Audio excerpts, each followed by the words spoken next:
Hello students, welcome to my YouTube channel tutorial classes by Garima Singh. हम लोग chapter पढ़ रहे हैं सिंप्लीफिकेशन एंड अप्रॉक्सीमेशन। ठीक है, तो ये कॉम्पिटिटिव एग्जाम में पूछा जाता है। ये टॉपिक मोस्ट इम्पॉर्टेंट टॉपिक है। तो इसका पार्ट 1 पार्ट 2 हो चुका है। आज हम लोगों का पार्ट 3 होगा। तो इस पार्ट 3 में एक्चुअली बहुत से क्वेश्चंस ऐसे होते हैं जिसमें हमें परसेंटेज निकालनी होती है, लाइक 16.66% ऑफ 5880 या फिर 7.14% ऑफ 1092, 28.56% ऑफ 672। ठीक है, तो इसको हम कैसे निकालते हैं? लाइक यहाँ पे अगर होता है 20% ऑफ 5880, तो हम क्या करते हैं, हमें पता है 20/100 क्या होता है कि 1/5 होता है, तो हम 5 से इसको डिवाइड कर देते हैं। ठीक है, तो इसी तरीके से हमें ये भी पता होना चाहिए कि इतने इन परसेंटेज को फ्रैक्शन में ये क्या होती है वैल्यू। हम इसको अगर कैलकुलेट करना चाहेंगे तो कैलकुलेट नहीं कर पाएंगे। इन वैल्यूज को हमको लर्न करना होता है। तो आइए देखते हैं कि किस तरीके से हम इन वैल्यूज को याद रख सकते हैं और क्या इनकी वैल्यूज होती हैं। जो एग्जाम में पूछे हुए क्वेश्चन हैं उनमें जो जो परसेंट पूछे गए हैं वो हमने यहाँ पे लिख दिए हैं। इसके अलावा भी कुछ हो सकते हैं और भी, लेकिन आप उनको पहले देख लीजिए। तो जैसे अगर 100% लिखा हुआ है, 100% का मतलब क्या होता है, 100/100 वैल्यू क्या मिलेगी 1।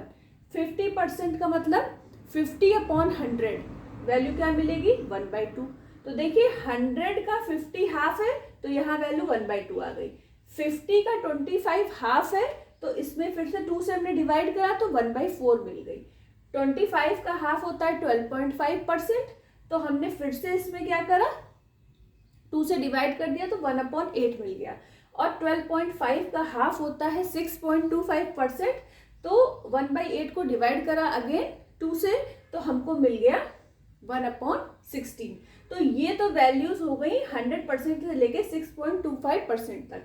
अब अगर वैल्यूज पूछी जाए जैसे 16.66%, तो इसको फ्रैक्शन में हम लिखते हैं 1/6।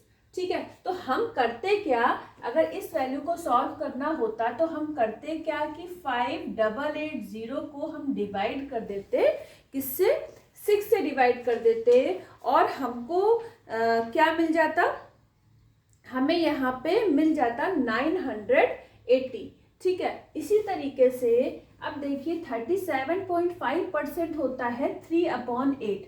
तो जहाँ 35.7% ऑफ समथिंग निकालना होगा, तो वहाँ आप 3/8 से क्या करोगे, मल्टीप्लाई करोगे। ऐसे ही अगर आ जाए 83.33%, तो इसका मतलब होता है 5/6। ठीक है, तो अब मान लीजिए 83.33% ऑफ समथिंग, मान लीजिए हो 6/5, इस तरीके से लिखा हो। ठीक है, तो क्या होगा कि 5/6 तो इसकी वैल्यू होती है, ऑफ का मतलब इंटू 6/5, 5 से 5 कट जाएगा, 6 से 6 कट जाएगा, 1 आ जाएगी वैल्यू। लेकिन यहाँ पे जरूरी थोड़ा है कि 6/5 हो, कोई बड़ी वैल्यू हो सकती है ना, जनरली बड़ी वैल्यू ही होती है। तो 6/5 में एक्चुअली होता क्या, 5/6 में एक्चुअली होता क्या है, पहले हम 6 से डिवाइड करेंगे उस वैल्यू को। ठीक है, 6 से डिवाइड करने के बाद 5 से मल्टीप्लाई करेंगे। 5/6 को हम 1 - 1/6 भी लिख सकते हैं। तो जो नंबर दिया हुआ है, मान लीजिए 83.33% ऑफ 266, इस तरह का कोई दिया हुआ है नंबर। ठीक है, तो हम क्या करेंगे, ये निकालना है दिस परसेंट ऑफ दिस। तो 5/6 को हम 1 - 1/6 निकाल सकते हैं, लिख सकते हैं। तो 1 का मतलब हो गया 226, तो 226 माइनस 1/6 इंटू 266। तो जब हम इसको सॉल्व कर लेंगे और इससे माइनस कर देंगे, तो वो वैल्यू आ जाएगी 83.33% ऑफ 266 की। ठीक है, या फिर आप क्या करो, सीधे 266 में 5 से मल्टीप्लाई कर दो और 6 से डिवाइड कर दो। तो ये टाइम सेविंग है, तो इसमें कम टाइम लगेगा आपको कि ये वैल्यू मान लीजिए पूरी 1 है, तो ये दिस माइनस 1/6 ऑफ दिस, तो 6 से डिवाइड कर दो और फिर इसको माइनस कर दो। ठीक है, तो वो उसमें कम टाइम लगेगा। 11.11% का मतलब होता है 1/9। 11.11% एक्चुअली हम इसको निकाल क्यों नहीं सकते? जनरली जब हम सारी वैल्यू जैसे 50% निकालना होता था तो हम 50/100 करते थे और एक जीरो से एक जीरो कट गया, 1/2 वैल्यू आ गई। तो ऐसे ही 11.11/100 को क्यों नहीं निकाल सकते? यहाँ पे पॉइंट हटाया, 2 जीरो और आ गए। अब देखिए 4 × 1 मतलब 1111 लिखा हुआ है और नीचे 10,000 लिखा हुआ है। ठीक है, तो इसको ऊपर आपका क्या है, ऑड नंबर है, नीचे क्या है, इवन नंबर है। इसको क्या किसी एक ही नंबर से दोनों वैल्यूज को ऊपर नीचे कट किया जा सकता है? नहीं कट किया जा सकता। तो इसकी गिवन वैल्यूज होती हैं, एक चार्ट गिवन होता है जो हमको लर्न करना होता है डिफरेंट डिफरेंट वैल्यूज का। तो हम इतनी सारी वैल्यूज तो याद नहीं कर सकते, तो जो भी एग्जाम में पूछी गई वैल्यूज हैं हमने उसके आपको लिख के दिखा दी हैं। साइंटिफिक कैलकुलेटर में मेरे ख्याल से अगर आप परसेंट की वैल्यू को फ्रैक्शन में चेंज करना चाहते हो तो हो जाती होगी। तो इसका मतलब क्या है कि 10,000 का ये वाला जो पार्ट है ये 1/9 पार्ट है। क्या है? 1/9 पार्ट है। ठीक है, तो ये आपको याद होना चाहिए। तो जिस भी वैल्यू का 11.11% निकालना है तो सीधे आप 9 से डिवाइड कर दोगे उस वैल्यू को। ठीक है, इसके बाद 27.5% अगर आ गया निकालने के लिए तो उसको कैसे निकालोगे?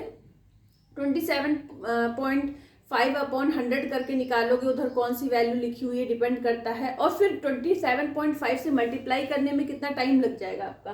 तो उसको निकालने के लिए हमने क्या लिखा? 28% माइनस 0.5%, माइनस 0.5%। ठीक है, अब 28% को निकालने के लिए 7/25 से आप क्या करोगे? मल्टीप्लाई करोगे उस जो वैल्यू गिवन है कि 27.5% ऑफ दिस वैल्यू। तो उस वैल्यू से आप 7/25 से पहले मल्टीप्लाई कर दोगे, उसके बाद माइनस 0.5%। अब सेम वैल्यू का जैसे ये है, ये मान लीजिए लिखा है 28.56% ऑफ 672। ठीक है, तो हमने क्या किया कि पहले 27.5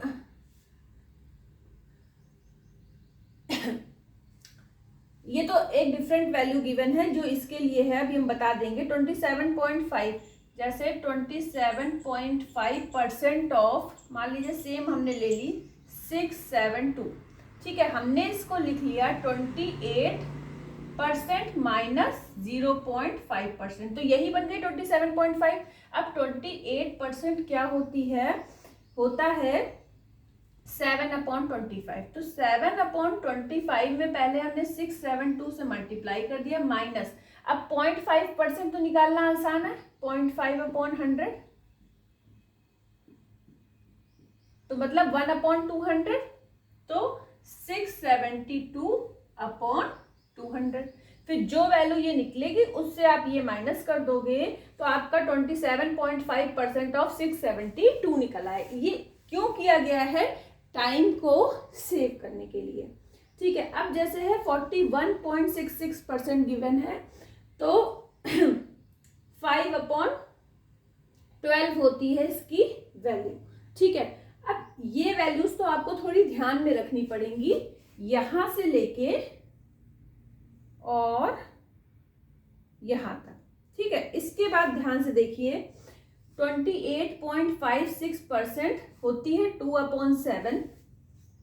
अब 28 का हाफ होता है 14, तो इसकी वैल्यू होती है 2 से डिवाइड हो जाएगा, इसमें 2 से डिवाइड हो जाएगा 1/7। इसके बाद 14.29 का हाफ होता है 7.14 समथिंग, तो फिर से हम 1/7 का हाफ करेंगे तो हमें क्या मिल जाएगा? 1/14।